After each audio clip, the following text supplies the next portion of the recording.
We're here with our friend Bob Holmes again, discussing and reviewing his past images and his journey as a photographer, and specifically the importance of sharing your work with like-minded photographers. It's sort of an interesting look at my progression as a photographer. I started out as an amateur in my teens. I joined the local arts club, which had a photography section. I entered print competitions, and it's great. You get feedback. It's not necessarily the best feedback, and you shouldn't take camera clubs too seriously.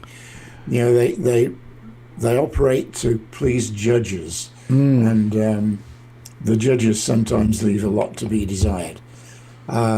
So don't take it too seriously, but it's great for the camaraderie and just to get really involved in the medium. I was also a climber. I joined a local climbing club. I met my old, very dear friend, Doug Scott, who became one of the preeminent mountaineers of the 20th century.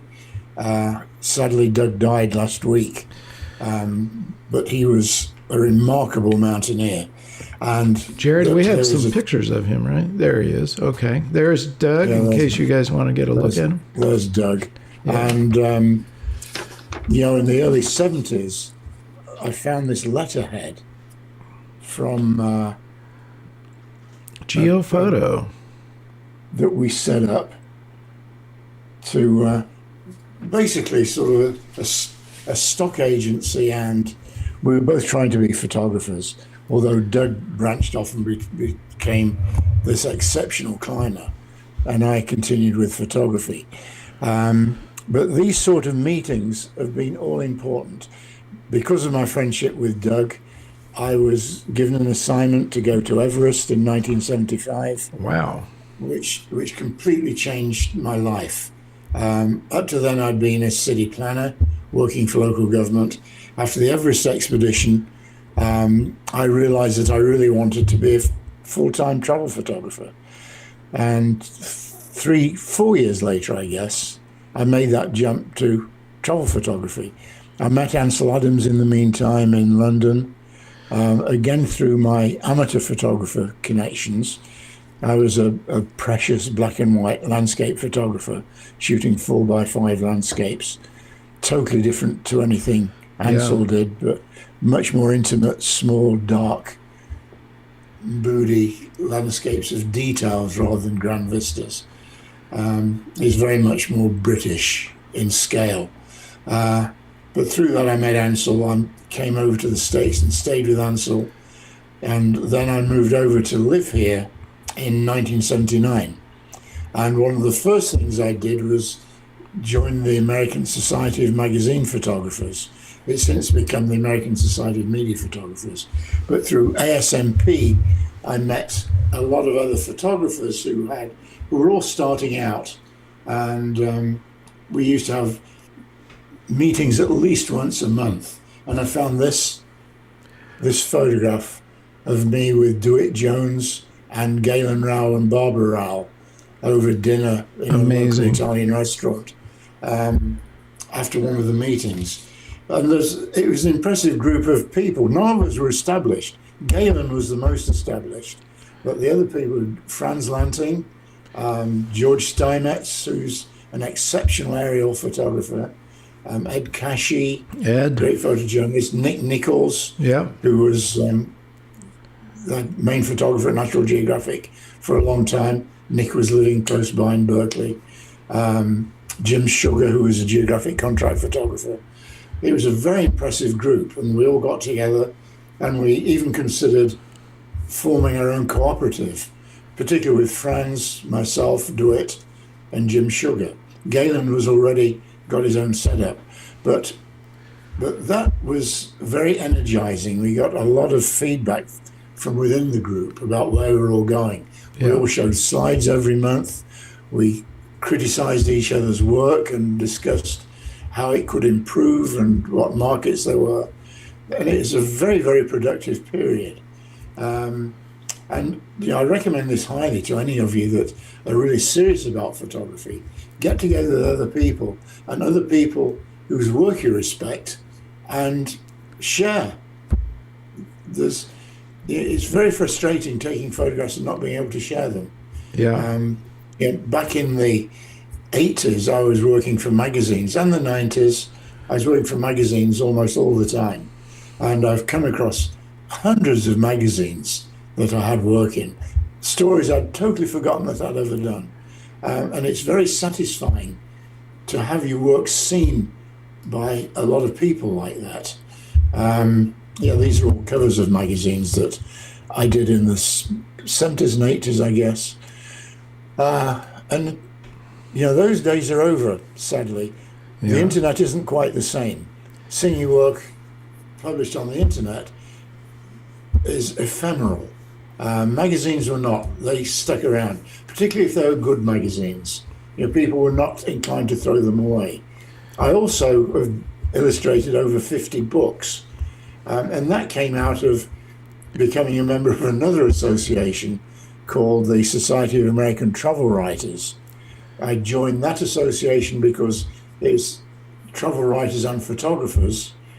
This book, for example, University of Redlands, came about because of DeWitt Jones. DeWitt had been asked to do a book on, I forget which school it was, and the person that's putting these together knew a group of us from National Geographic and asked us all if we'd like to do these school books.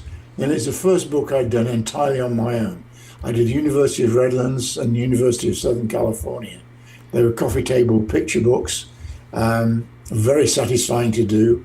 They paid well. Bill Strode was the photographer who published them. Bill's no longer with us, unfortunately, but Bill Strode had this idea and had a very successful company producing these books. And several old geographic photographers did them. We did books of every major school in the country, Harvard, Yale, West Point, a lot of major people. But these travel books I did with a friendship I struck up with Nick Wheeler in a meeting in Hawaii in 1988, I think it was.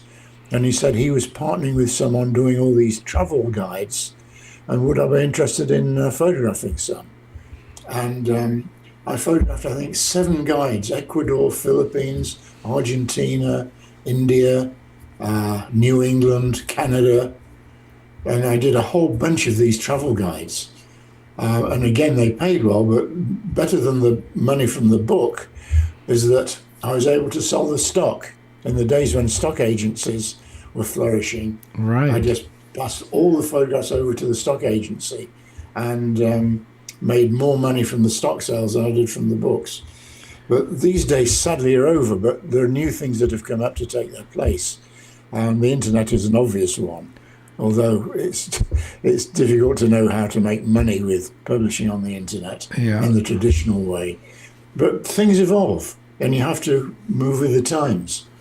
But all these things came about through personal contacts. And then, of course, the culmination of my career was meeting Marc Silber. How better can you get than I mean, really, I'm surprised you were able to meet him.